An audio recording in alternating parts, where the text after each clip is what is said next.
A gente vai entrevistar um especialista. Se você quiser continuar plugada para fazer uma pergunta, me avisa. A gente vai conversar aqui agora com o capitão de mar e guerra, Luiz Eduardo Cetrim Maciel, comandante da base de submarinos da nossa Marinha brasileira em Niterói. Capitão, muitíssimo obrigada pela passagem aqui, pela participação no CNN 360.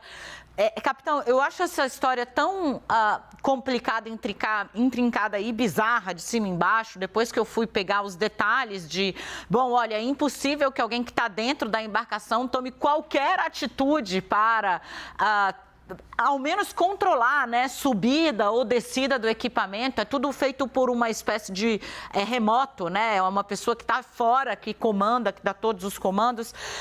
A minha pergunta para o senhor, eu vou partir daí, né? Qual é o tamanho do desafio para um resgate desse, né? A gente sabe que a partir de 600, 800 metros de profundidade nunca foi feito. E qual é o grau de esperança que a gente deve ter com essas 40 horas que estão correndo? Porque eu imagino que em alta profundidade o próprio consumo de oxigênio do corpo humano seja diferente. Bem, boa tarde. Primeiro dizer que é uma satisfação poder estar contribuindo aí com os telespectadores. Realmente, o grau de complexidade de uma operação que envolve a localização e o salvamento de um submersível ou de um submarino, ela é muito grande.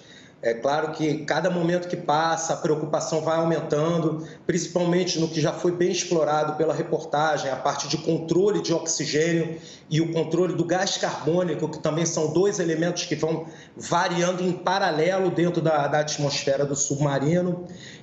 Entretanto, eu acho que a esperança ela tem que existir, porque existem pontos positivos, se é que a gente pode colocar dessa forma. Primeiro, é pelo fato de se tratar de um submersível em que o navio que estava realizando o controle dele tinha a última posição dele, a princípio limita essa área inicial que as forças que estão envolvidas nessa operação podem iniciar essa busca. Então, é uma área delimitada em que vai aumentando essa área conforme o tempo vai passando. Porque nós temos efeito, por exemplo, de correntes submarinas, que se esse submersível não tiver pousado no fundo, ele está submetido a essa corrente. Então, ele pode mudar a sua posição. Isso vai cada vez mais aumentando a área e tornando a busca cada vez mais difícil. Então, isso é um aspecto que tem que levar em consideração. Isso a gente pensando em termos da primeira fase, que é a fase da busca. A partir do momento que se localizar o submersível, a gente entra naquelas duas últimas fases, que na verdade a Marinha do Brasil trata como uma única fase, que é a fase do salvamento. Aí sim, a gente teria que mandar uma unidade até lá para efetivamente verificar o estado de saúde dos tripulantes e iniciar o resgate da unidade. O ponto positivo nesse caso é que ela é uma unidade relativamente leve. Ela tem apenas 10 toneladas, ao contrário dos acidentes recentes que a gente teve na Marinha Argentina e na Marinha Russa. Ele é um pequeno submarino, então o processo de içar seria mais simples. Mas o grau de dificuldade é elevado e nós não podemos nos enganar. É uma das operações mais complexas que existem. Agora, capitão, a Mariana Janjá, como direto dos Estados Unidos, quer falar com o senhor. Enquanto eu estou plugando ela aqui, eu gostaria de entender, para o senhor, a operação padrão, digamos. E veja que o capitão ele foi muito explícito ao dizer que são, no mínimo, duas fases dessa operação. A primeira, que já não se cumpriu ainda, né, é a de localizar o submersível. A segunda, e o capitão trata ela aqui no Brasil, trata como duas em uma, digamos assim, que é o salvamento, primeiro, entender como estão as pessoas lá dentro e depois içar. Para o senhor, o içamento é a única opção possível. Ou seja, pegar esse submersível e puxá-lo lentamente, até porque se você puxa de uma vez só, a pressão para quem está lá dentro ninguém aguenta, mas puxá-lo até a superfície. Essa seria a única forma. Tirar essas pessoas, transferir elas de embarcação ainda aqui lá embaixo, isso seria impossível por conta da alta profundidade? São dois aspectos. Aí é até uma característica do próprio submersível. E até foi levantado muito bem pela reportagem, que ele não é, a gente não tem uma capacidade de abrir ele por fora para fazer esse salvamento, como seria num submarino militar, por exemplo, da Marinha do Brasil. Perfeito. Em que a gente poderia colocar um sino de resgate e efetuar o resgate. Nesse caso específico, são dois aspectos. Um é a profundidade que ele está, que realmente o único tipo de salvamento possível nesse caso seria a gente amarrar essa unidade, esse submersível, e trazer ele à superfície com segurança. Porque dentro dele a tripulação estará mais segura do que se eu efetivamente abrisse a escotilha para eles subirem, por exemplo. Aí existe uma série de consequências que na medicina hiperbárica a gente chama de doença descompressiva. Nesse nível de profundidade é impraticável fazer esse tipo de resgate. Então, realmente, na nossa avaliação aqui, com a nossa experiência, eu diria que o mais adequado aí seria realmente, até pelo baixíssimo peso do submersível, alguma unidade de superfície fazer esse içamento. Tudo dentro desse período que a gente tem do oxigênio, que é realmente limitado e iria até quinta-feira pela manhã, pela previsão das autoridades envolvidas no resgate. Mariana, com você, querida. Oi, Dani, obrigada. Capitão, obrigada por conversar com a gente. Eu tenho uma dúvida sobre o que poderia ter causado esse desaparecimento. Com base na sua experiência, o senhor tem algum tipo de hipótese sobre o que poderia ter acontecido para esse submersível ter perdido a comunicação dessa forma? Como que essas comunicações normalmente acontecem com esses veículos?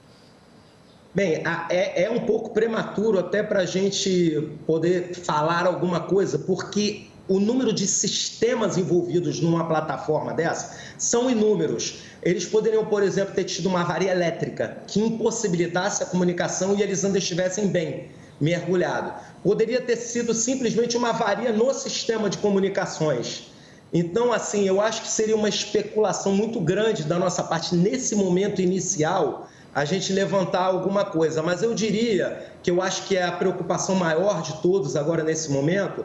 Ainda há esperança, porque o submarino ele era capaz de estar até 4.000 metros. Ou seja, a integridade do casco ela era garantida até 4.000 metros. Então, enquanto houver o oxigênio, eu acho que a esperança existe. Mas é muito prematuro realmente a gente levantar qualquer hipótese agora. Eu acredito que futuramente haverá, por parte até da empresa, algum tipo de investigação para entender o ocorrido. Então, assim, eu acho que o momento agora realmente é de concentrar no salvamento e a gente tentar explorar esse limite de tempo de oxigênio que a gente tem da melhor forma possível. Mas é torcer. Eu acho que agora, nesse momento, agora é o que resta a gente a fazer, né? Mariana, se você quiser continuar plugada comigo, sua escolha.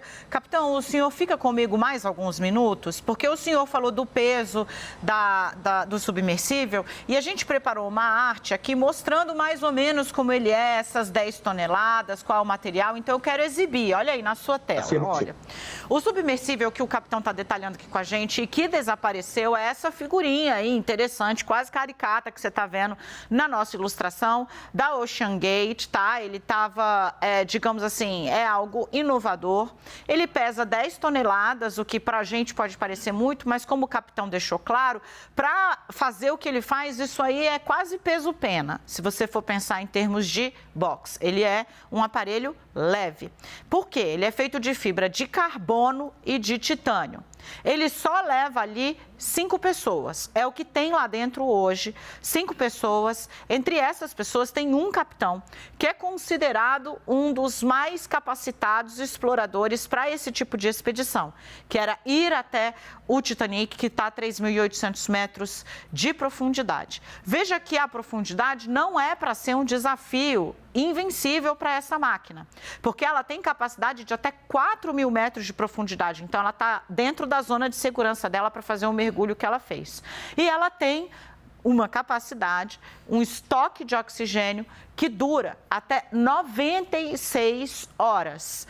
Um submarino pode ficar mais tempo do que isso dentro d'água. Ela não. Por isso, ela é aí um submersível. Capitão, partindo desse ponto, o fato da gente ter essa capacidade diminuta e de ter um especialista lá dentro pode ajudar no manejo dos ânimos, que eu não consigo nem Não consigo ter a menor ideia do que se passa no ambiente desse, um ambiente desafiador até para o senhor que tem estudo, né, décadas de marinha nas costas para tentar ter a melhor reação possível. Imagina para 4 milionários, ainda tem esse componente, que estão presos nesse submersível, a gente não sabe exatamente onde, mas o quanto da experiência desse capitão pode ser importante para que uma mínima ordem, alguma tranquilidade seja mantida, porque, de novo, gente, o que o capitão estava explicando precisa levar em conta na profundidade que eles estão, exatamente todas as reações do corpo para o consumo de oxigênio e liberação de gás carbônico. Então, o nervosismo nessa hora, quando você vai mergulhar, a primeira coisa que você aprende no curso em qualquer estado, mantenha a calma. Primeiro porque você tem o seu cilindro, então se você puxar, o ar vem. Isso te ajuda a não ficar...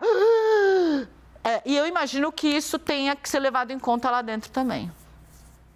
Afirmativo. Na nossa marinha, inclusive, durante a nossa preparação do curso de aperfeiçoamento de submarinos, um dos nossos treinamentos é justamente entender que no momento de um acidente, a maioria das pessoas tem que se deitar para gastar a menor quantidade de oxigênio possível. E só vai continuar trabalhando alguém que esteja diretamente envolvido no reparo ou em algo que possa ser feito para o resgate, justamente para minimizar essa diminuição do oxigênio e o aumento do gás carbônico. Então, com a presença de alguém experiente a bordo da embarcação, esse tipo de mensagem deve estar sendo passada para os tripulantes, que é o momento de deitar, gastar pouco oxigênio, aguardar, porque quem tem que estar conduzindo a operação está conduzindo. Então, quanto mais tranquilo eles ficarem, é melhor, sem dúvida alguma.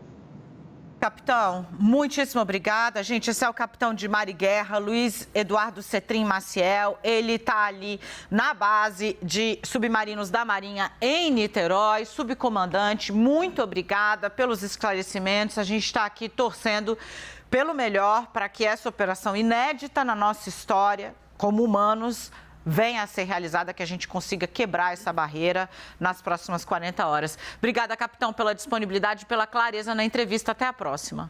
Muito obrigado, eu que agradeço a oportunidade. Uma boa tarde a todos.